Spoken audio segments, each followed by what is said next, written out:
విద్యా జ్ఞాన సాధనాధికరణము.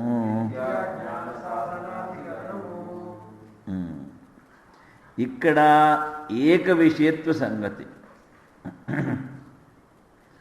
ఉపాసనతో కూడా నిత్యకర్మల గురించి ఇక్కడ విచారిస్తారట. సంశయం ఏమిటంటే అంగ ఉపాసన సైతం కర్మం. విద్యా ఉపయోగ అంటే జ్ఞానానికి ఉపయోగ, కేవలం కర్మమే జ్ఞానమునకు ఉపయోగమా? పూర్వపక్షి. ఉపాసన సహితంగా చేసిన కర్మలు జ్ఞానానికి ఉపయోగపడతాయి అంటాడు సిద్ధాంతి. ఏదేవ విద్యా కరోతి శ్రద్ధయా ఉపనరా తదేవ వీర్యవత్తరం భవతి. ఏదైతే ముందు నువ్వు తెలుసుకుని విద్య అంటే ఈ కర్మ ఎలా చెయ్యాలని తెలుసుకోవాలి. విద్య కరోతి శ్రద్ధయా ఉపనిషద, శ్రద్ధాపూర్వకంగా తర్వాత వేదాల్లో చెప్పినట్టు ఏ ఉపాసన అయితే చేస్తావో ఇక్కడ విద్య అంటే ఇంకొకటి ఏమిటంటే ఇది ఉపాసన కదా.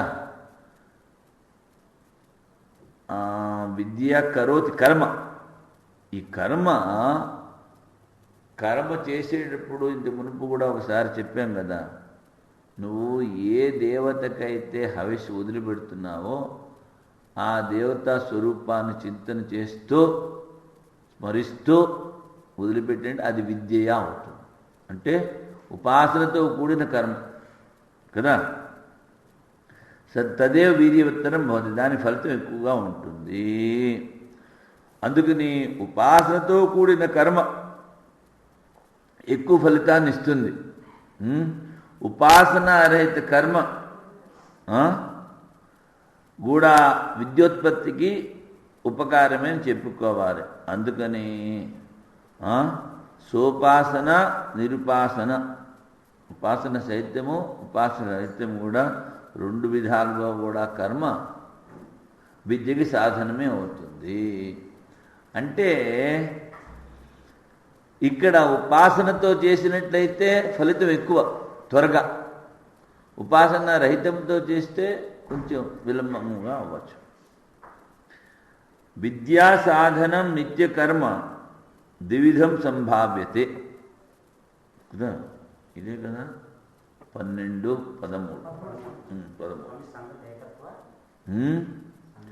ఏక విషయత్వ సంగతి. కిం అంగోపాస్తి సంయుక్తమేవ విద్యా ఉపయోగి. కర్మ అంగములు కర్మాంగములతో పాటు ఉపాసన అదే విద్యకి సహకరిస్తుందా, లేకపోతే కేవలం కర్మ సహకరిస్తుందా? ప్రశస్తత్వాత్ సోపాస్తియో ఉపయోజితే. ప్రశస్తం అంటే ఎక్కువ ఫలితాన్ని ఇస్తుంది కన్నా ఉపాసన సహితమే కర్మలు చెయ్యాలి అంటాడు. కేవలం వీర్యవద్ విద్యా సంయుక్తం వీర్యవత్తరం అంటే ఇప్పుడు ఉపాసనతో చేసిన వాటికి అవి ఎక్కువ ఫలితాన్ని ఇస్తాయి. ఇతి శృతే తారతమ్యాద్ ఉభయం జ్ఞాన సాధనం. ఇప్పుడు వాడు కంపారిజన్ చేశాడు. ఏమిటి? ఉపాసనతో పాటు నువ్వు కర్మలు చేస్తే ఎక్కువ ఫలితము, అంటే ఉపాసన లేకుండా కర్మలు చేసినా ఫలితం ఉంది కదా. అందుకని ఇవి విద్యకు ఉపయోగపడతాయి, జ్ఞానానికి అవి ఉపయోగపడతాయి.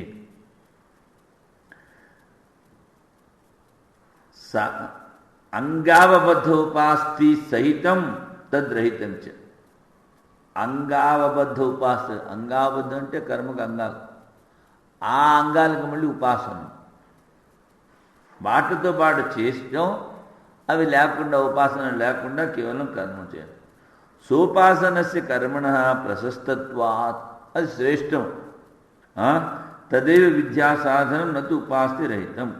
ఉపాసన లేకుండా కర్మలు చేస్తే వాటికి ఏమీ ఫలితం లేదు, అవి విద్యకి ఉపయోగపడవు, జ్ఞానానికి ఉపయోగపడవు. అంటే బ్రూమా ఇదే విద్యా కరో శ్రద్ధయా దేవం వీరి ఉత్తరం భవతి అని చెప్పారు. కనుక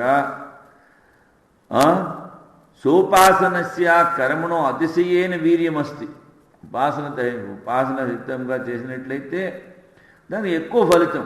వదంతి నిరుపాసనస్యాపి వీరి మాత్రం అభ్యనుజానాతి, దానికి కూడా ఫలితం ఉంది.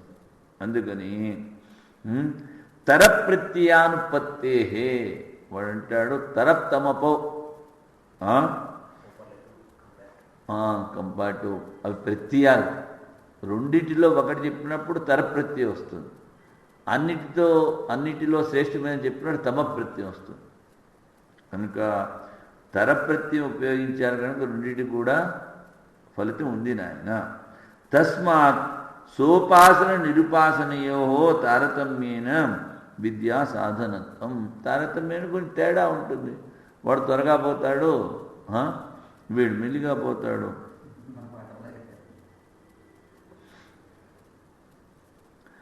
తర్వాత ఎంత కాలంలో లాప్తే ఎంత సాధన చేస్తే జ్ఞానం కలుగుతుంది అని అడిగితే దానికి మా స్వామీజీ ఒక దృష్టాంతం చెప్పారు. వాడు పోతున్నాడు, వాడు స్టేషన్కి వెళ్ళాలి, అది కొత్త ఊరు, వాడికి తెలియదు. వాడు అడుగుతాడు, బాబు స్టేషన్ ఇక్కడి నుంచి అంత దూరం ఎంతసేపట్లో పోతాను. అవతల వాడు మాట్లాడు. మళ్ళీ కాసేపు అయిన తర్వాత మళ్ళీ అడిగాడు, వాడు మాట్లాడు. సరే ఈ ట్రైన్ కాస్త పోతుందేమో వాడు పరిగెత్తడం మొదలుపెట్టాడు. ఆగు బాబు అన్నాడు వాడు. ఏమిట్రా అంటే, ఇప్పుడు 10 నిమిషాల్లో నువ్వు చేరిపోతావు అన్నాడు. అంటే నీ స్పీడ్ నాకు తెలియాలి కదా, నువ్వు ఇప్పుడు స్పీడ్ ఎక్కించావు. అదేవిధంగా మనం ఉపాసనలతో పాటు కనుక చేసుకున్నట్లయితే త్వరగా పోతాము. మనం చేసే సాధన బట్టి ఉంటుంది. అంతేకాని కొంతమంది అడుగుతారు, ఈ జన్మలో నాకు జ్ఞానం కలుగుతుందా?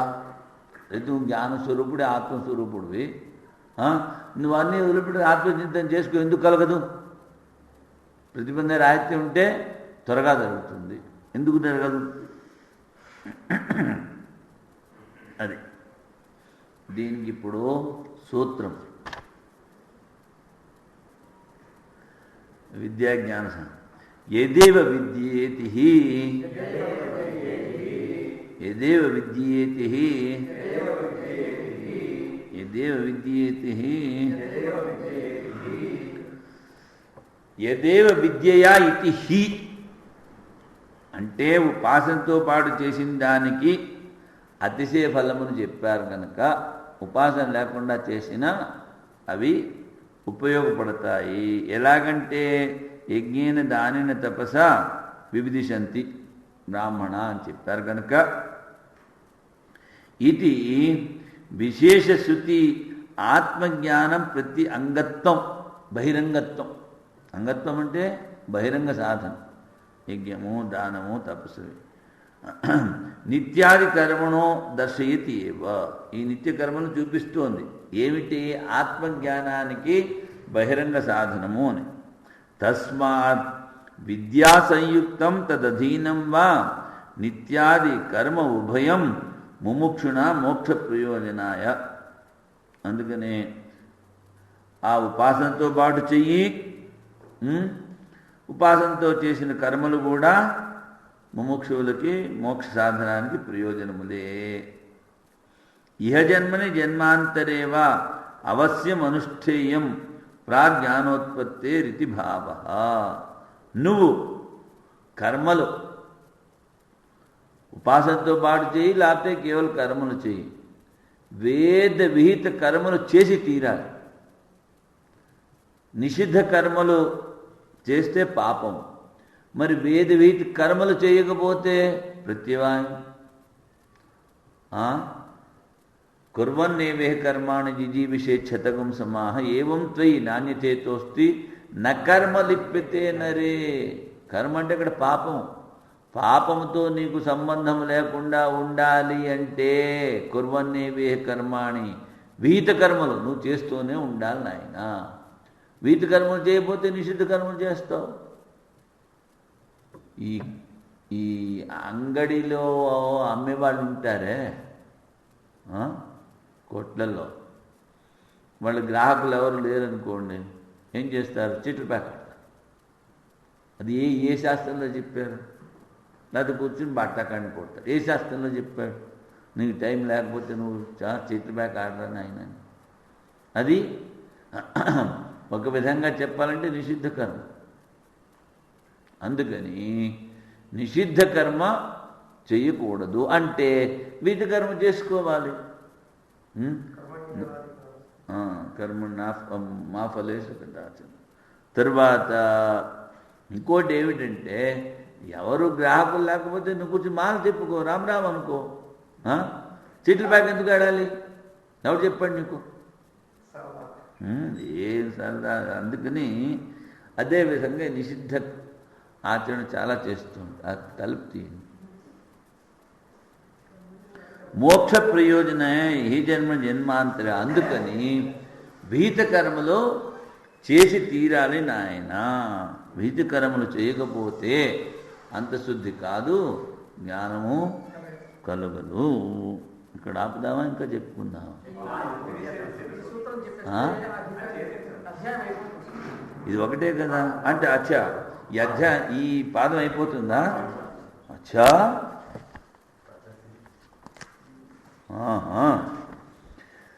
ఇతర క్షపణాధికరణము